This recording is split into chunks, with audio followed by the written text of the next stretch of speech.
entiende. Acá, creepypasta de las quintillizas he visto morir una estrella en el cielo de Orión. La tuya por si acaso.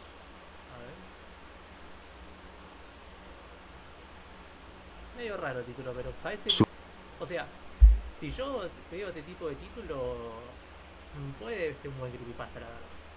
Katana atravesó su garganta con una facilidad que roza lo absurdo, mientras Yotsuba caía de rodillas a espaldas de su hermana, solo pudo ver a través de la ventana de la azotea las llamas de edificios consumidos en gritos de agonía, como la ciudad entera estaba ardiendo, y la nube de humo en combustión consumía el horizonte como quien tapa la luz de una bombilla con una tela, una espesa tela negra que no deja ver nada más allá de escasos rayos de luz que la perforan.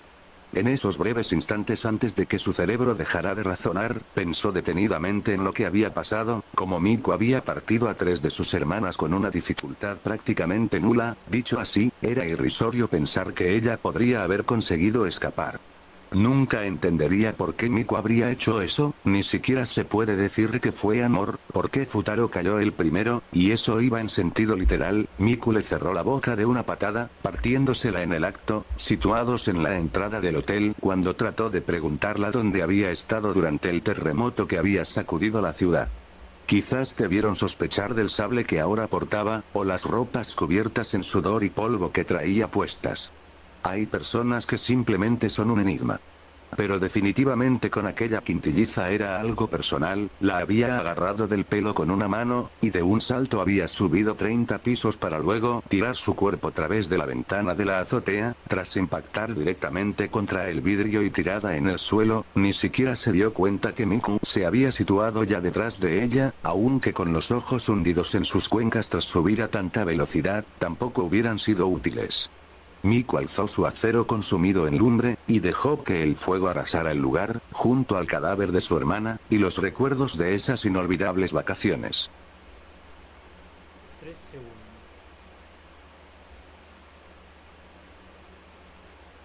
Ser la hermana mayor, aunque solo sea por 3 segundos, tiene sus ventajas, te desarrollas más. Ya ese panel es inolvidable, chica. Por más que sea un fan manga. Aprendes más de la vida, tienes emociones más fuertes, por ejemplo, cuando te rechazan aún habiendo dado tu mayor esfuerzo, ciertamente duele, pero no todo es malo, también sabes más cosas, como dónde se sitúan los somníferos de tu hermana, y en qué comidas echarlo para que no sospechen. 3 segundos es mucho tiempo, y cuando estás amputando las extremidades de tus hermanas, te puedo asegurar que se hacen eternos, pero me lo deben, ¿no? Digo, nos mudamos de casa para unirnos más, era yo quien mantenía a flote el plan económico, además, ahora todas seremos felices, juntas para siempre. Pensaba Ichika mientras se grapaba y cosía el brazo de Nino a su hombro. Pero todos se acuerdan de chica por ese panel, con un creepypasta siempre. Por ese panel se acuerdan de ella, Dios mío. Y aparte el tema es cómo ella puede hacerlo ella misma, o sea, eso... No hay que, o sea, no, un médico, qué sé yo, capaz te dice, loco, eso es imposible. Aunque bueno, igual fantaseemos, es un creepypasta. Ah,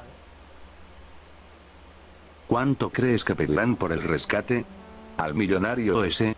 La pregunta aquí sería, ¿crees que pagará el rescate? Esas fueron las dudas que se intercambiaban durante el período de búsqueda de Nino Nakano. El contexto no es muy diferente al que se puede intuir, típica pelea adolescente familiar, un no voy a volver a pisar esta casa por su parte, un dala tiempo, se le pasará, y una fuga a un hotel a las afueras de la ciudad. Nino se instaló, por llamarlo de alguna manera, en el hotel más alejado del centro urbano, en una habitación medianamente lujosa, aunque no estaba mal, desde luego no serían grandes lujos para sus estándares. ¿Y luego qué?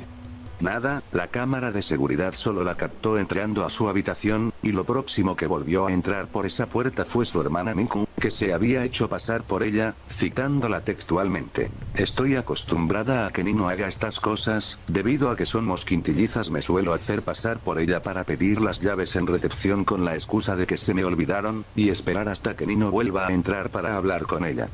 En esta ocasión fue diferente, tanto Miku como la policía, solo encontraron las maletas que llevaba enfrente del armario, y su ropa doblada sobre la cama, ropa interior incluida. El único otro rasgo destacable es que la ventana que daba al balcón estaba abierta. No hay que ser un genio para saber lo que pasó. Nino llegó, dejó las maletas, se metió a duchar, y alguien entró por la ventana, y la secuestró. Bueno, pues no exactamente, la ventana no tenía signos de haber sido forzada, y si se te ocurre alguna teoría de cómo pudo ser abierta, descártala porque Nino se alojó en un sexto piso, y esa ventana no estaba ni cerca de la escalera de incendios. Aunado a esto, no se encontraron registros de gasto de agua, por lo que tampoco se duchó, y para acabar de poner todas las cartas en la mesa, una de sus maletas tenía un doble fondo, en el cual se escondían estupefacientes, todos tenían un carácter similar a los somníferos. Se interrogó a todos los miembros del hotel, y casi nadie la vio, y los pocos que sí lo hicieron dicen que no les dirigió palabra, solo se dirigía enfadada a su habitación. La desesperación por parte de la familia fue tal, que incluso se pidió que les pusieran en contacto con los residentes anteriores de esa habitación, siendo solo destacable Joey Summerskill, una reportera internacional, que estuvo en esa habitación un día antes de la desaparición, y que por loco que suene se creía que podía haber ocultado a Nino de alguna manera y que ahora se encontraban las dos en el extranjero. Sí, es una estupidez muy grande, pero así funciona la histeria colectiva de 4 hermanas y un padre. A partir de aquí solo había una teoría viable: Nino se había puesto hasta las cejas de droga, y debido a esta alucinación se había desnudado, abierto la ventana, y escapado desde lo alto de un sexto piso, desnuda y sin que nadie la viera. No creo que haga falta que te diga el nulo sentido que esa sentencia tenía, pero a falta de más pruebas, un cuerpo, o testigos visuales, se declaró como la causa oficial, 3 meses después como suicidio, y se cerró el caso. Las hermanas cayeron en una profunda depresión, el padre no se vio afectado de cara al público, pero se intuye que también sufría, su profesor de clases particulares fue despedido, y el único evento importante que me queda por narrar es la extraña muerte de su padre. Aquí voy a hacer un paréntesis: las niñas aparentemente tenían 2 padres, el Sí, el biológico ¿y cómo es? No me acuerdo, Maru creo que se llama. Y... primero. O sea que no... O sea, en las quintillizas no se hace, no se habla de ese tipo de cosas o sea, pero una historia así muy... O sea, pero igual es real, o sea, no vamos a fantasear tanto. Era un conserje sin propósito en la vida, que las abandonó a ellas y a su madre antes de que nacieran, y el otro, era un millonario dueño de grandes empresas, que las crió desde los 12 años en adelante tras el fallecimiento de su madre. Bueno, pues el cuerpo encontrado pertenecía al primer padre, se encontró dentro de la taquilla de mantenimiento del instituto al que las quintilluzas acudían y en el que él trabajaba. Su cuello tenía un corte profundo, de aproximadamente 17 centímetros de diámetro, y 6 de grosor. El arma sospechosa fue la hebilla de su cinturón, que también se encontraba manchada de su propia sangre. Se sospecha que pudo suicidarse por no soportar la muerte de su hija, curiosa forma de demostrar afecto después de desaparecer por 18 años. Respecto al profesor particular, también era un adolescente que acudía al mismo Ahora te acordás de tu hija. instituto que ellas, Futaro se llamaba, y bueno, él no presentó cambio alguno, sus notas bajaron un poco, pero de ahí en fuera, todo era realmente normal en su vida, si obviamos el hecho de que las quintillizas, ahora con un número reducido, no le volvieron a hablar, y que su hermana se despertaba cada cierto tiempo llorando en mitad de la noche, y asegurando que, las tinieblas que esperan detrás de las ventanas del sueño están rompiendo el cristal que separa sus sueños del terror más absoluto. Su hermano y su padre simplemente creían que eran pesadillas frecuentes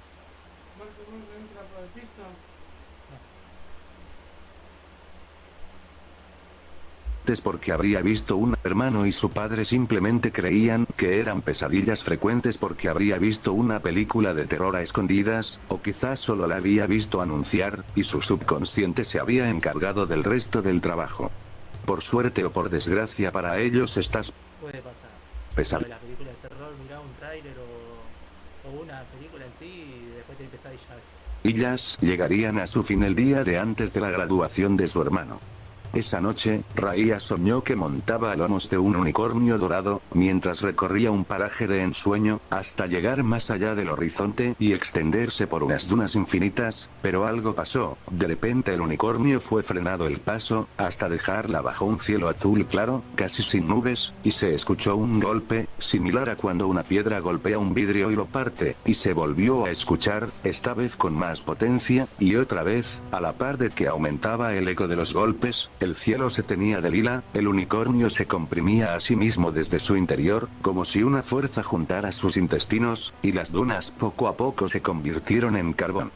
El cielo se quebró, literalmente estalló en 1000 pedazos, y solo la luz emitida por el corcel, ahora convertido en una masa similar a un cubo, quedó en ese extraño entorno. Raiya quiso creer que todo era un sueño, e intentó despertar con todas sus fuerzas, pero una voz dulce le susurró al oído.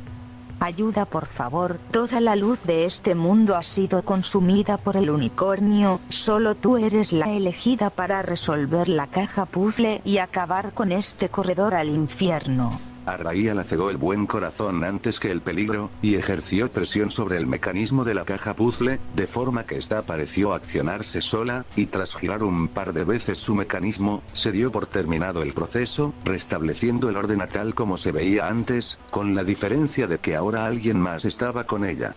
La figura imponente de Nino Nakano se hizo presente, vestida con una túnica negra aparentemente hecha de cuero, y expresando la sonrisa que la caracteriza dijo: Muchísimas gracias, Raiya, has liberado mi alma, ahora tengo que agradecértelo.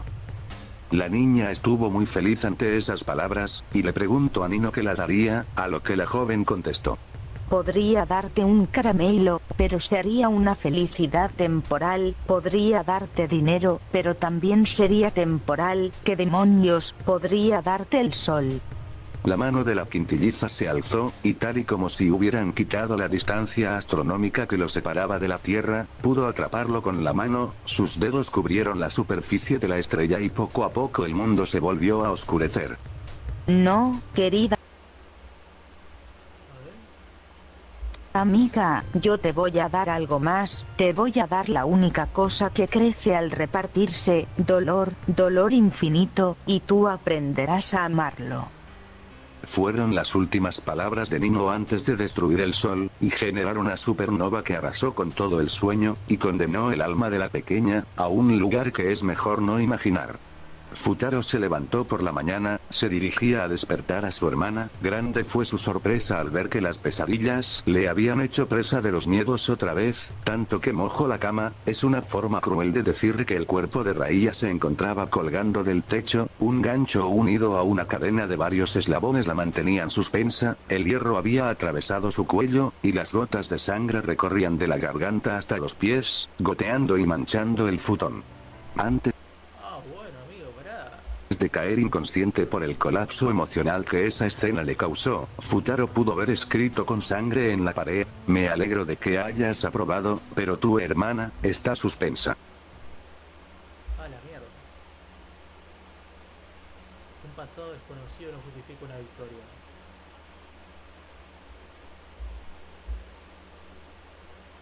Se podría decir que Yotsuba era una chica con suerte, pero no se podría decir que era suertuda. Una persona suertuda es aquella a la cual le ocurren casualidades que la benefician, y una persona con suerte es aquella que parece no perder la suerte ni en las peores situaciones. Eso era definitivamente lo que le pasaba a ella. Hagamos un repaso rápido de su vida. Ella nació junto a sus 5 hermanas, en base a velocidad se podría decir que fue la tercera de las quintillizas, aunque no se sabe muy bien. El hecho de tener quintillizas asustó mucho a su padre, que las abandonó, y su madre y sus hermanas se vieron obligadas a vivir en una casa de poco presupuesto. Esto, lejos de ser un problema, reforzó mucho más sus lazos. Yotsuba también era la más distraída, lo cual concluyó en que un día se perdiera y conociera por accidente al que años más tarde sería su marido. Otro golpe de suerte sería que su madre se casara con un oficinista multimillonario cuando ella tenía unos 13 años, que básicamente las trataría como princesas el resto de su vida. Algo frío de carácter, pero buen padre a fin de cuentas. Yotsuba también se unió al equipo de baloncesto, y aunque no se puede decir que fuera una jugadora perfecta, perdió solo 17 de los 56 partidos que jugó en su período deportivo, y por si fuera poco nunca enfermó o cometió alguna falta que terminara en un tendón roto. ¿Os acordáis del niño que mencioné antes? Bueno, se volvieron a ver en el instituto, por razones de la vida él terminó como su profesor de clases particulares, y aunque todas las hermanas, Yotsuba incluida, se enamoraron de él, solo Yotsuba consiguió conquistar su corazón. Y ya cuando Claro, porque ella era la chica de Kyoto, obviamente. O sea, sí. se casaron y lo cuento, hija de un millonario y con unas notas medianamente aceptables, su puesto de trabajo en un lugar de alta clase era básicamente obligatorio. Y así la vida siguió y siguió, como si la mano que dicta el destino siempre estuviera de su lado, pero sabes, una historia feliz, siempre tiene algún giro de tuerca que le saca de su sitio a más de uno, es lo que se conoce como plot twist. Para Giro argumental. celebrar su 5º año de matrimonio, Futaro y Yotsuba planearon un viaje en crucero, era una travesía sencilla, Entonces sería 2028. Sí. saldrían de Japón y llegarían a la península ibérica, calculaban que sería un viaje tranquilo de unos 14 días. Yotsuba naturalmente invitó a sus hermanas, y a su padre, por su parte, Futaro invitó a su padre y su hermana, sin embargo, ellos tuvieron que negarse, pues no tenían una buena situación económica y no querían aprovecharse de la amabilidad de la familia Nakano. El viaje en el crucero comenzó un lunes por la mañana, y toda la trayectoria se mantuvo en relativa calma los siguientes 3 días, las conversaciones entre Futaro y las quintillizas eran lo que cabría esperarse, temas de negocios y viejos recuerdos de la universidad. El viaje parecía ir bien para Yotsuba y sus hermanas.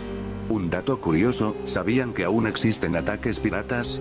Naturalmente ya no son como en el pasado con las viejas leyendas de Barba Negra y compañía, no, ahora son ataques más serios en barcos más grandes y se dan sobre todo en zonas marítimas poco frecuentes. Para ser más difíciles de rastrear, habría que tener mucha suerte para encontrar alguno, y mucha más para sobrevivir a una emboscada. Los horarios del crucero también eran bastante estrictos, de 12 de la noche hasta las 5 de la mañana estaba terminantemente prohibido moverse por el barco, todas las habitaciones debían cerrarse con llave, y se mantenían vigilados los pasillos las 24 horas con cámaras de seguridad. La vigilancia del personal también era constante, en la cubierta se podían encontrar marineros, algunos ex pertenecientes al servicio militar, armados con fusiles M4, y en las zonas de habitaciones también eran fáciles de encontrar guardias de seguridad armados con táseres, o una pistola de mano. Por supuesto, estos solo tenían permiso para usar sus armas en caso de que sea estrictamente necesario. Pero el punto aquí radica en que el crucero en general era una zona altamente protegida. Aún así, Yotsuba era una muchacha a la cual no le daba por pensar mucho las cosas, y cuando le entró el hambre en mitad de la noche se despertó, agarró las llaves del bolsillo de la chaqueta de su padre, y salió rápidamente del camarote. Las cocinas del barco no estaban muy lejos de su habitación, y en ese momento pensó que siendo de noche, y con la velocidad que ya tenía por los entrenamientos de baloncesto, podría evadir la visión de las cámaras.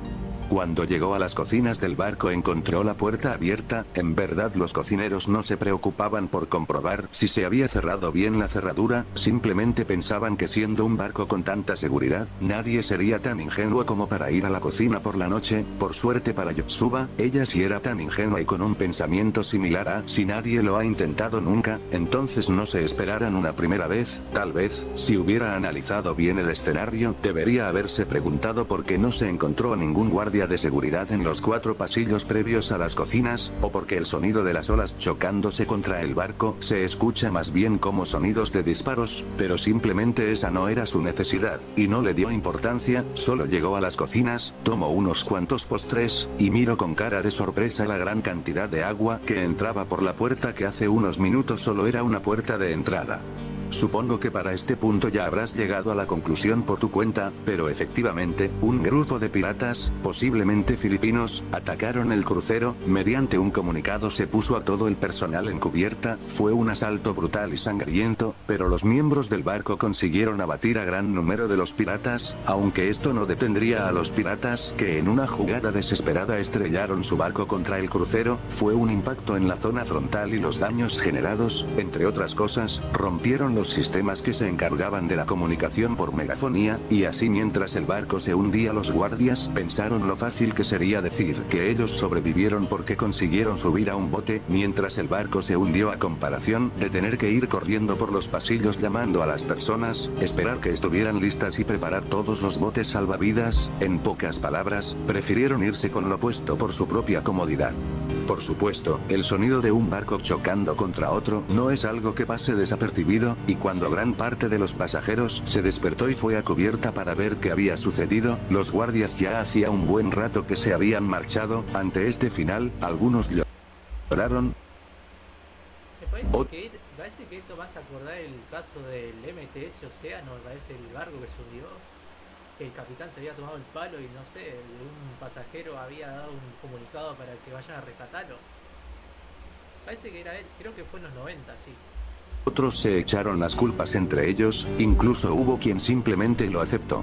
A todo esto, la situación de Yotsuba no es que estuviera mucho mejor, tenía el agua al cuello literalmente, debido a la forma que había tenido el barco de hundirse lentamente. Se había formado una burbuja de aire en la cual se encontraba luchando por mantenerse a flote, y mientras movía sus brazos pudo notar un pequeño cosquilleo en la pierna. Aunque su primera reacción fue asustarse, se calmó cuando se dio cuenta de que solo eran las llaves de su habitación, y lo que fue un susto momentáneo se convirtió en uno permanente. Cuando Yotsuba dejó su habitación, también cerró la puerta con llave, pensando que si algún guardia de seguridad pasaba a revisar se podría encontrar con la puerta abierta y tomar medidas por ello, lo que quería decir que su padre, su marido y sus hermanas estaban encerrados y seguramente con el agua hasta el cuello también.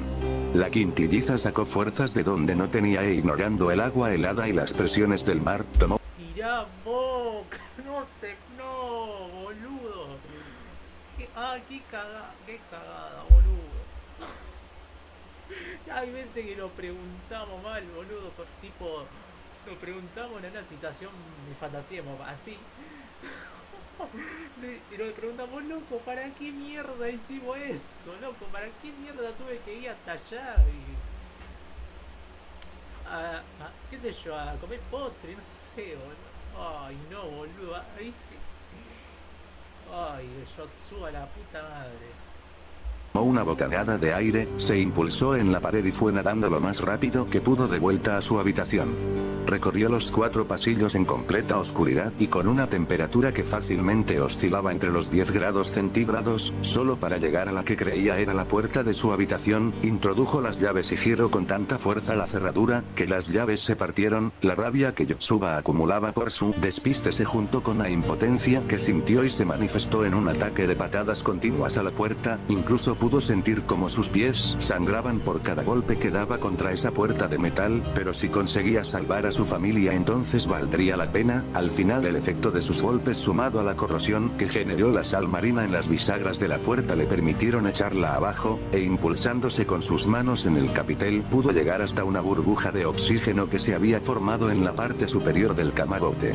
El alivio de estar a salvo en la habitación pronto se convirtió en pena cuando notó que ella era la única en la burbuja de aire, y fue aún peor cuando vio flotando el reproductor de música de Miku con las baterías descompuestas. Eso era señal de que conforme se había llenado de agua la habitación, tal vez sus hermanas habían intentado salir haciendo fuerza, quizás en un arranque de locura Futaro y su padre habían tratado de romper la cerradura, lo que sumado a la sal habría facilitado que Yotsuba hubiera roto la llave. El caso es que durante esa desesperación no notaron que el agua hizo contacto con los aparatos eléctricos, y como buen conductor, hubiera electrocutado a todos los presentes en la habitación, y en el supuesto de que alguno no tuviera los pulmones totalmente quemados, el hecho de que el agua entrara en los cuerpos inconscientes hubiera partido la membrana de los pulmones, liberando el aire, y haciendo que los cuerpos se hundieran. Ahora Yotsuba estaba sola, rodeada de los cuerpos de toda su familia y un agua que cada vez se sentía más cálida. Simplemente le pudo la presión y se hundió, dejó que su cuerpo se sumergiera en el agua y empezó a caminar. Pudo sentir como el agua entraba en su interior y reventaba todos sus tejidos internos, pero por norma general, una mala historia no mata a su protagonista.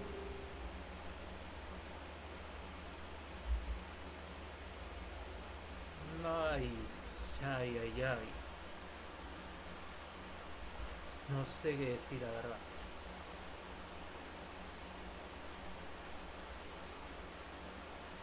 Todo aquel que diga que la vida está determinada por la probabilidad, no solo se equivoca, sino que además, debería callarse para no decir más estupideces. Si algo me ha enseñado todo el tiempo que he vivido, es que la casualidad es la reina de todas las cosas, y que nunca sirve de nada planear la vida futura. Y es que cuanto más lo pienso, más veo lo fácil que es decir, claro, era cuestión de estadística. ¿En serio? ¿Cuestión de estadística? ¿Esa es tu excusa para no admitir la derrota? Si todo fuera cuestión de estadística, yo debería haber ganado, yo fui la primera que lo conoció, yo me desarrollé mejor en todo el tiempo que compartimos, yo di la cara en todas las ocasiones que fue necesario, ¿y por qué perdí? Porque una piedra hizo que Yotsuba se tropezara y besara a Futaro con la suerte de hacer sonar la campana. No puedo decir que después de eso a mi vida le fuera mal, digo. Hizuki suena muy dolida, posta. Aprobé la universidad y sigo amando a mis hermanas, pero yo iba ganando, debería haber ganado, tenía todo a mi favor, no es justo. Siempre tenemos la culpa por enamorarnos, eso siempre hay que tenerlo en cuenta. Es por eso que cuando Ojo, no justifico que la otra persona pueda hacer lo que se le cante, no tiene nada que ver. Pero también tenemos que pensar que si la otra persona termina amando a otra persona, que no sos vos, no tenés que culpar a nadie, o sea, es tema tuyo, algo así. Te puede hacer lo que se te cante, si estás con esa persona o no. Entre risas y chica propuso hacer un ritual mágico que nos concedería un deseo en las vacaciones, no. Una estrella, va, justo acá ahí de Itsuki.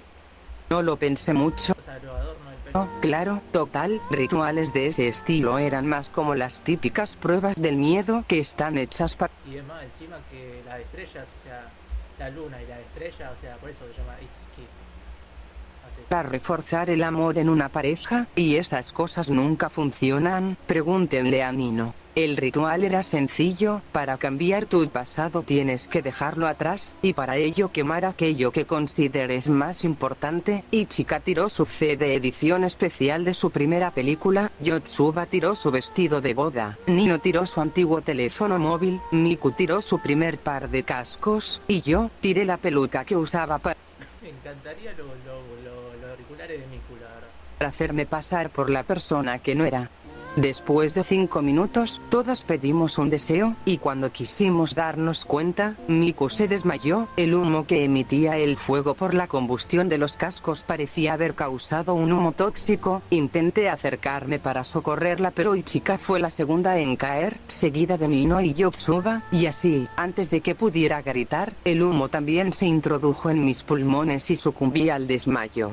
Entonces, tuve lo que interpreté como un sueño lúcido, me encontraba en medio de ninguna parte, y lo único que podía ver era un hombre, no muy alto, vestido de uniforme, como un empresario, parecía no tener cara y su pelo no era muy diferente al del japonés promedio. Lo que destaqué de él, era que en las manos contaba con 2 marionetas, una aparentaba ser Futaro y la otra Nino, y juntaba sus manos con las bocas de las marionetas, abiertas para fingir que se besaban. Y rompió el silencio para decir: ¿Sabes? Este era el final original, pero lo cambié de último momento. Quizás Miku hubiera ganado, pero su fama era tan grande que hasta empezó a molestarme. Ichika nunca tuvo opción, hizo demasiado mal, y el resultado ya lo conoces. Ichika nunca tuvo opción, hizo demasiado mal. Claro, Ichika, o sea, en un momento se vistió de Miku, o sea, Futaro se pensaba que amaba a Miku, y Ichika se vistió de Miku, y trató de conquistarlo, y si Futaro justo la enganchó justo. Eso es horrible. Encima el bajón de autoestima que tuvo Miku después. O sea, no es un anime,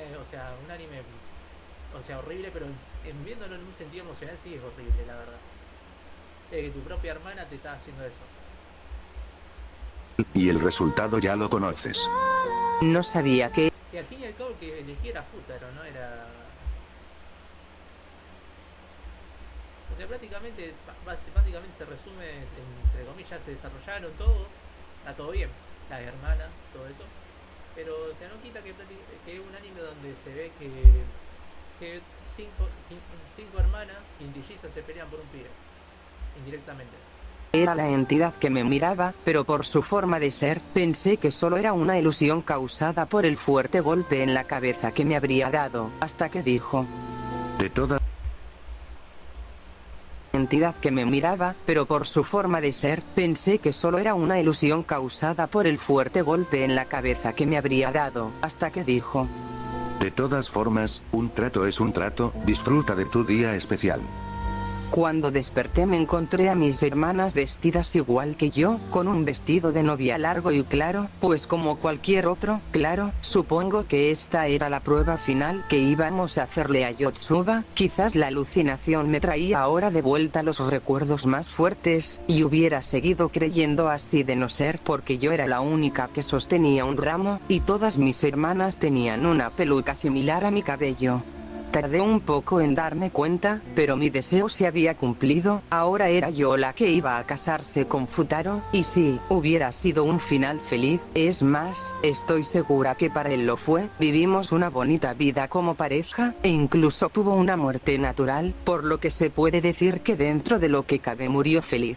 Mis hermanas también tuvieron un destino similar, vidas tranquilas y duraderas para terminar muriendo en sus camas rodeadas de la gente que querían, y yo siempre estuve presente, pero siempre igual, desde que me casé a la edad de 30 años nunca había envejecido, simplemente 30 años,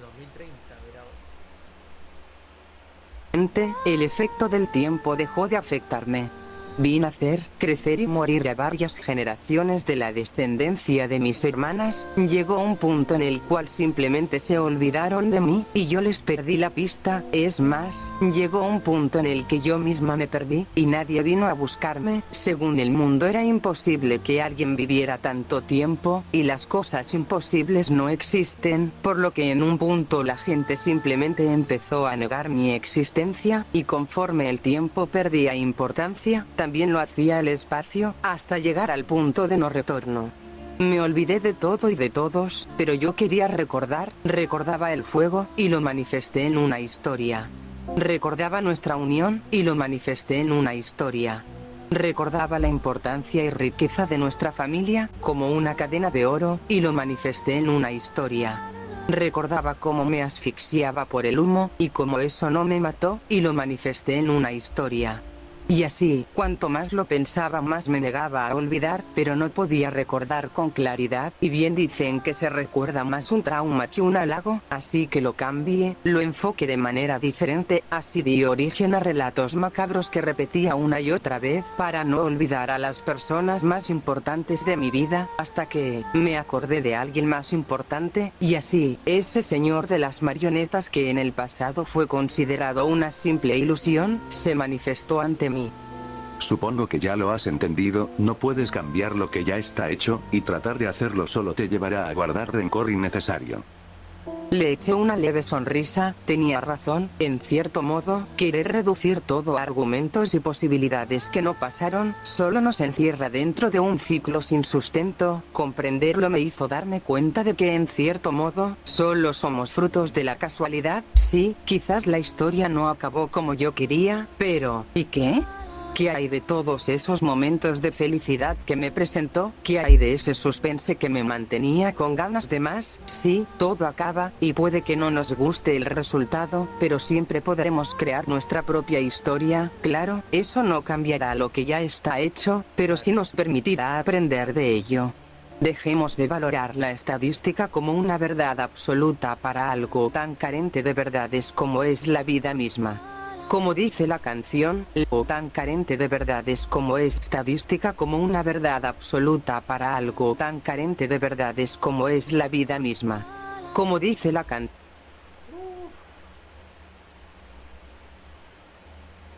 Claro, o sea, eso lo que te hace es saber que no importa si, qué sé yo, ¿qué importa que sos exitoso, que sos un empresario, que sos un cantante, que tenés esta habilidad, que sos traductor, que sos esto, que sos lo otro, que sos aquello, y todo eso? ¿De qué te va a servir si la otra persona no te va a dar pelota? Al menos la que vos querés. ¿Me explico? ¿Por qué no le da tipo chance a ver si te interesa alguna que está interesada en vos? en vez de fijarte en una que te hace caso. ¿Me explico?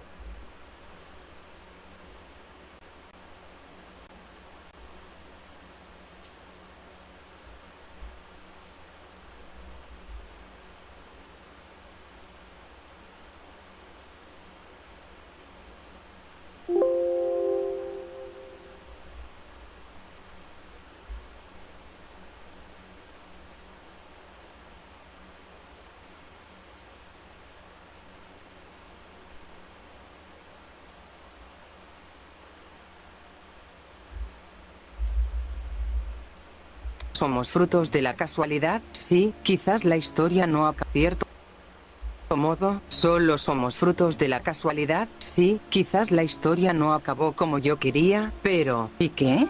¿Qué hay de todos esos momentos de felicidad que me presentó? ¿Qué hay de ese suspense que me mantenía con ganas de más? Sí, todo acaba, y puede que no nos guste el resultado, pero siempre podremos crear nuestra propia historia, claro, eso no cambiará lo que ya está hecho, pero sí nos permitirá aprender de ello. Dejemos de valorar la Tal cual. estadística como una verdad absoluta para algo tan carente de verdades como es la vida misma. Como dice la canción, las cosas Claro, o sea, ¿de qué vale que sos empresario, que sos traductor, que sabe hacer esto, que sabe hacer lo otro, que sabe esto, que sos aquello, que sos tal, que sos fulano? ¿Qué interesa? A ver, o sea, ¿qué interesa si la otra persona a la que vos te fijaste no te da pelota?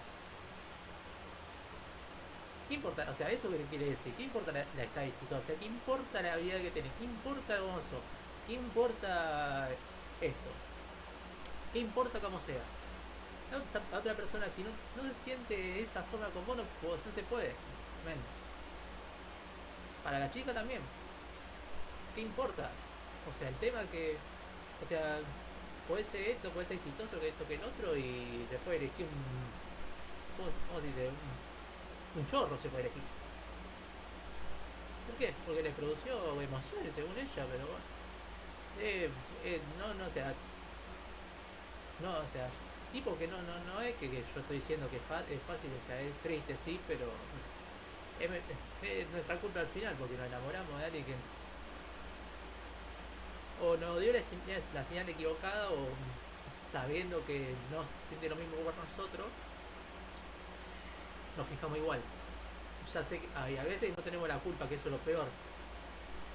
O sea, y eso, el tipo que las cosas, o sea,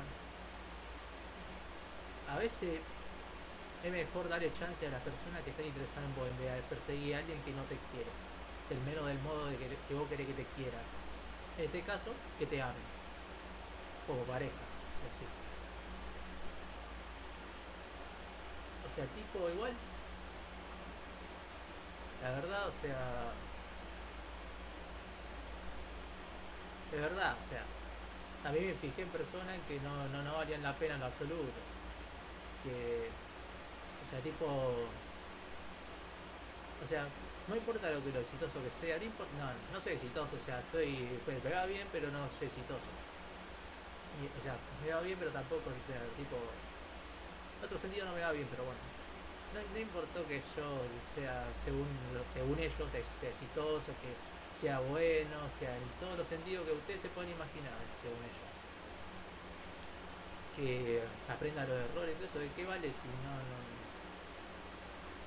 si encuentran otro y al final vos que queda? No te estoy diciendo que va a quedar mal, no queda mal, va a quedar bien, porque diste todo de vos y vos fue una relación buena, o sea, tema que aprendés de eso y quédate lo poco, al menos lo poco bueno que se puede rescatalo, porque si no, o sea, lo poco bueno, al menos lo poco bueno que de una relación mala, al menos sacar lo bueno, solamente lo bueno, de lo malo aprender. ¿Qué puedo hacer para que no pase esto? Si pasa esto? ¿Qué tengo que hacer? Y así.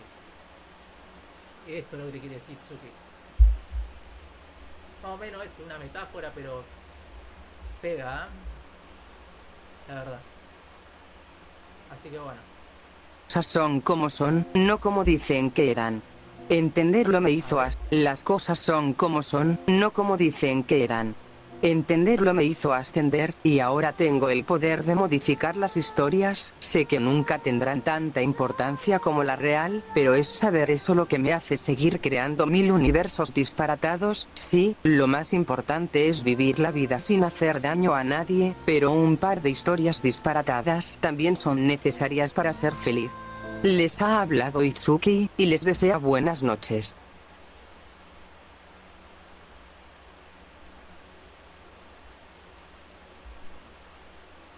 Ah, pará, boludo, eso, o sea, tipo, era lo demás, las demás reacciones. ¿Qué mierda? Ah, sí, está. Las demás reacciones eran tipo, pensé que eran malas el creepypasta de la quintilliza, pero pensé que era tipo, pensé que eran más, pero no. Así que bueno, lo saco. Una, las dos. Esta me parece que también, la verdad. La de Kanoyo Karishima sí son muy largas, la verdad. La verdad sí son muy largas.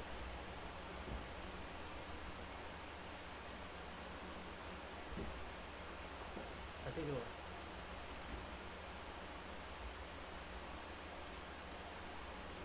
Bueno, muy bien. A ver, no tengo más nada por acá. No. Así que bueno. Gente, espero que les haya gustado esta reacción. ¿Cuándo llevamos? 41 minutos. Así que bueno, espero que les haya gustado esta reacción. Así que bueno, nos vemos